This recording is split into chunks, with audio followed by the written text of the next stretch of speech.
Welcome everybody to GoLocal Live. I'm Josh Fenton, CEO and co-founder. Quick update, want to thank Andy Posner, one of the most interesting companies on Capital Good Fund, on his efforts to provide low interest loans and emergency funding to folks in need, primarily low income, single family moms looking for money for help for their houses, their apartments, car payments or car repairs.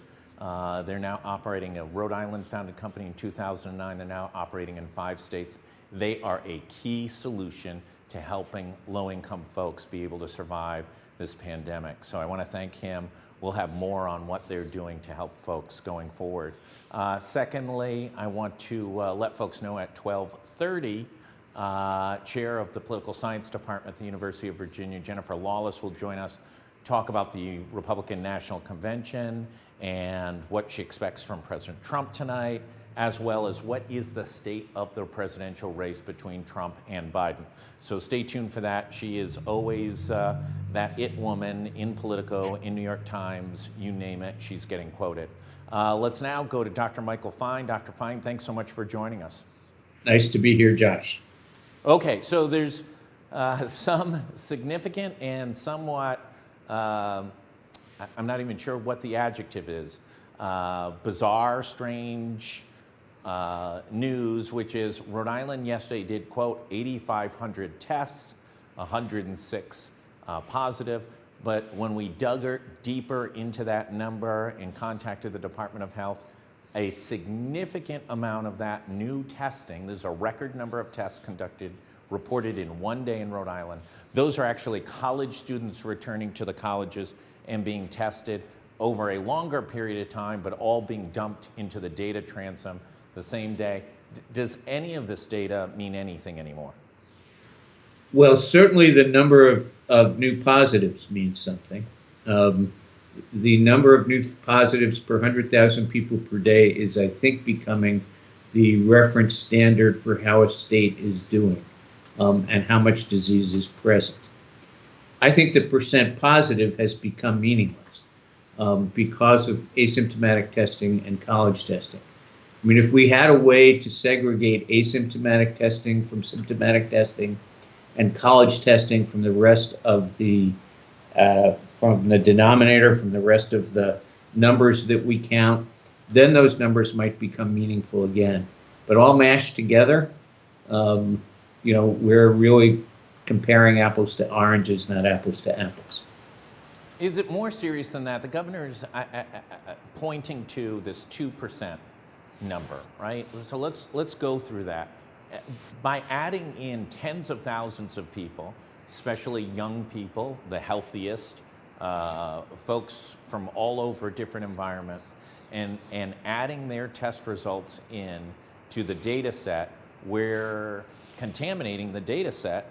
And thus, the 2% standard, which is getting pushed lower artificially, really undercuts the use of that data, correct?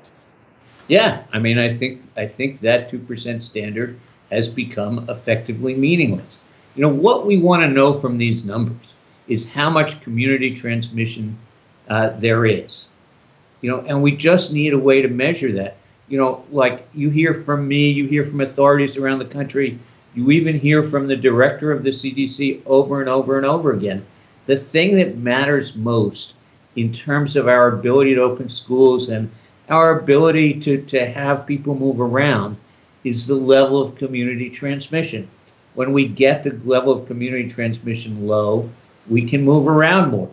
When it becomes higher, the chance of one group of people coming together and spreading disease becomes much higher. These are not magic numbers. We're not looking at the numbers for their own sake. We're looking at them as, a window into what's actually happening vis-a-vis disease transmission and the now percent positive with asymptomatic testing to the extent we're still doing it given CDC, and with college students being mixed in, as far as I'm concerned, we don't have a stable denominator and that number has no more meaning. Is this analogous to saying all the people who are tourists that come to Rhode Island who get tested in their states before they come to Rhode Island, we should include them in our data set because they're as foreign a data subset as these college students are. Well, every time you dilute you dilute the denominator, you confuse what it is we're looking at. The idea is to have a stable denominator and to have it stable over time. Understanding what we're measuring and we're not there at the moment. We can bring in the testing from Kazakhstan, and that will dilute it too. But I mean, maybe. If there was more disease in Kazakhstan, I don't even know how much disease there is in Kazakhstan, it'd push it up. But, that's not the question we're trying to answer. The question we're trying to answer is how much disease is present in every community so that we can make decisions for that community. And I don't think the percent positive rate gives us that anymore. Okay, let's jump over. We're probing an issue of CVS. CVS sent out a press release this week with promotions. They're good at promotions. You get the special little cards. You can get this off, $5 off this. And one of them is, hey, starting on August 18th, you can get, I think it's $5 off a flu shot, an extra care card bonus of $5 off a flu shot. Come in and get your flu shot. So we've been back and forth with CVS saying, listen, you're promoting, urging people, incenting people to get a flu shot in the wrong period of time, and thus potentially having an adverse impact as the flu vaccine has a shelf life. It takes about 2 weeks, as I understand it, to take effect, and then it has a shelf life of about 3 months, and it begins to dissipate towards the end of that 3 months. And most experts, yourself, the Department of Health in Rhode Island, has said this really should be an October, late October flu shot. What's your take on this issue? Well, the question is, do we want to have a healthcare system that's for people, that tries to reduce the incidence and prevalence of disease, or do we want to have a healthcare market and industry that creates profit? Sort of getting a lot of flu shots out in August means we can tick the box that said we gave flu shots, but that won't help us prevent disease very much. And, this is an issue I've had for many years. I've talked about it for many years. I don't think the science supports giving flu shots in August. I've never thought that. Unfortunately, CDC, going back now 7 or 8 years, supported the position of CVS. Now, how that came to be is kind of mysterious to me, but, a lot of what CDC is doing recently is kind of mysterious to me.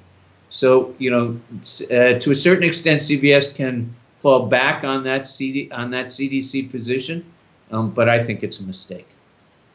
Yeah, let's listen. I've been through all the CDC data and narrative on this and exchanged it with folks at CVS.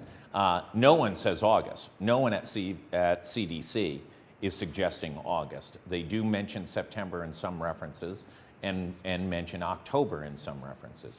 But no place does CDC that I've been able to see or that CVS has sent to GoLocal references August. It seems like a false god to be sending out promotions urging people to rush in August, thinking that they're getting ahead of the game, when in fact it may have an adverse effect when the vaccine is most needed.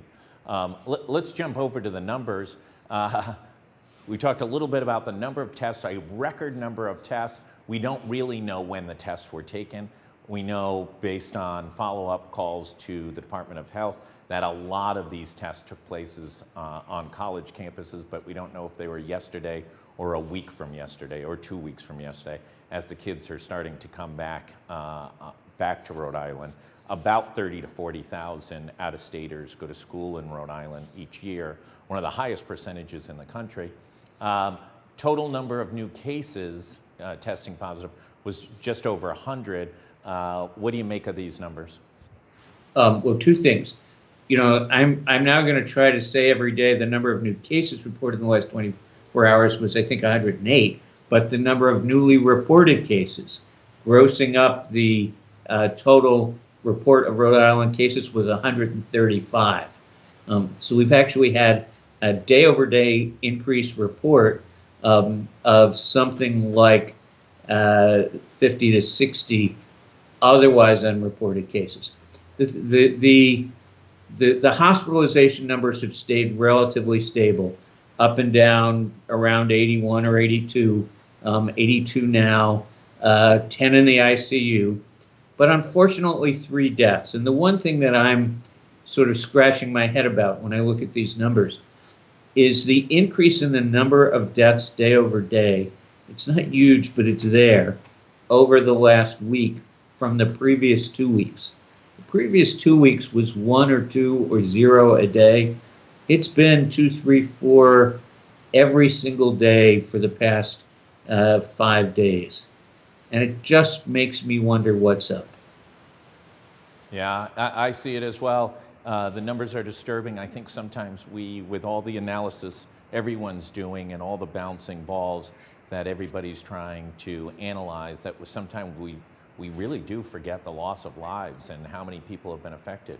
I mean, it's well over 1,000 people now, and devastating impact on families throughout the state. And Rhode Island's a close community. We're now in those numbers that pretty much everybody knows someone who's passed away now, and it's a heartbreaking element of this disease, which doesn't clearly look like it's going anywhere here in Rhode Island.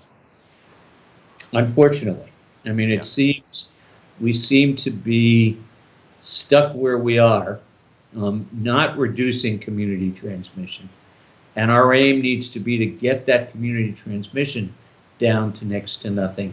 And I'm not seeing us work on that.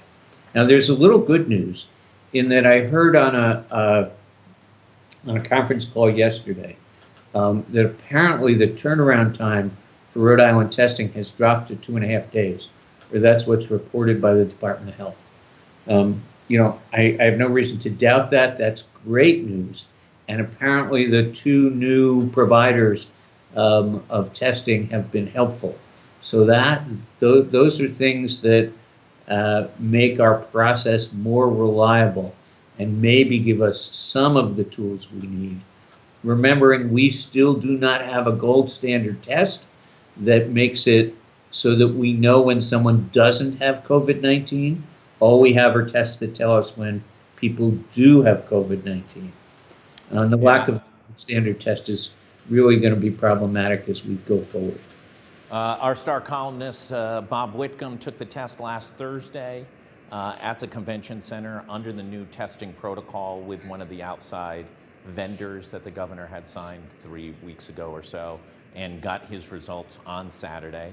So that individual data point, and that's a dramatic improvement from the anecdotal stories we got from dozens and dozens of people who complained about 5 days, 7 days, 14 days or more in getting test results from different testing facilities under different circumstances. So the convention center appears to be the place to get a test and have some confidence that you'll be able to get your results in 2 to 3 days. So I think that is an improvement, and the governor deserves some credit for making that happen. Dr. Fine, the national debate has been somewhat muted over the last couple of weeks because of the Democratic and Republican conventions.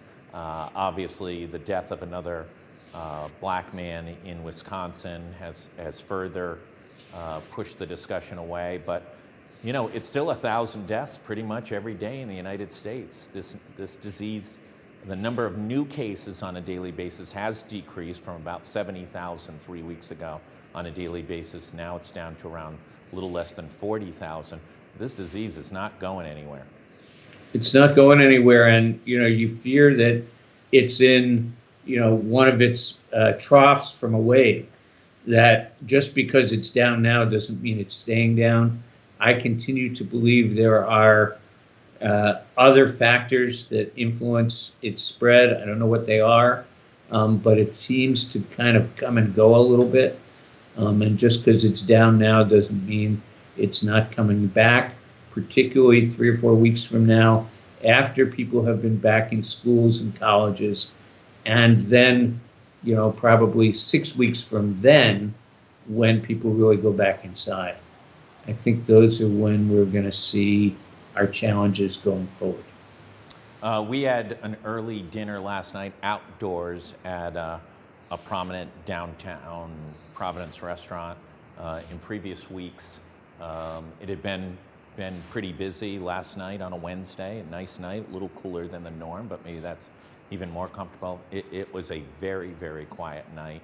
I'm not sure if that's related to the season, the virus, or issues of crime in Providence, but it was disappointing to see the lack of folks enjoying the cuisine at that particular restaurant.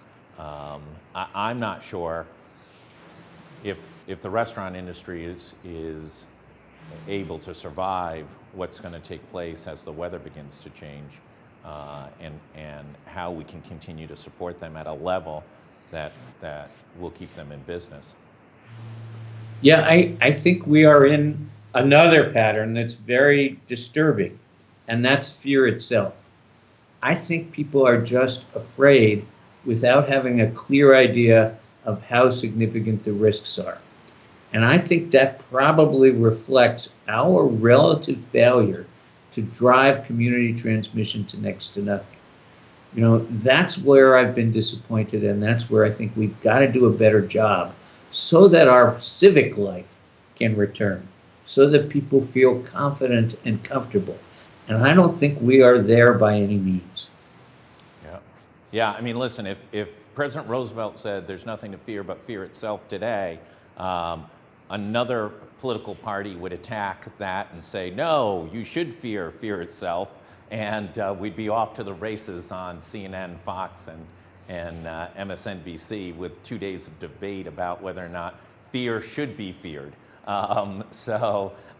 Listen, to round it up and speak to, I think Governor deserves some credit on getting these new testing vendors in. It appears to be working. Maybe the first time we're actually in control of the testing strategy and with real results. And if folks can get results in 2 days, it will make a profound difference to the effort to reopen schools, and it will have a profound impact on people being able to run their businesses. Well, it's a beginning, for sure. But again, we got to work harder on getting disease transmission next to nothing. To me, that's what has to, testing is helpful, but it's not the whole story. The story is disease transmission and whether people feel like they have risk when they go from one place to another or when they spend any time together. That's what we've lost, and that's what we got to get back. Dr. Michael Fahn, you get the last word. Again, we can do this. We just have to keep working at it and probably work harder than we are now. Dr. Michael Fahn, thank you so much for all your insights, both on the data as well as on the testing. For everyone else, we'll be back just in about 15 minutes with Jennifer Lawless, professor at the University of Virginia, talking about national politics, how the ball is bouncing for the Republicans this week after the Democrats had a big week in their convention. Everyone, please stay safe, and please wear your mask. Thanks, Josh.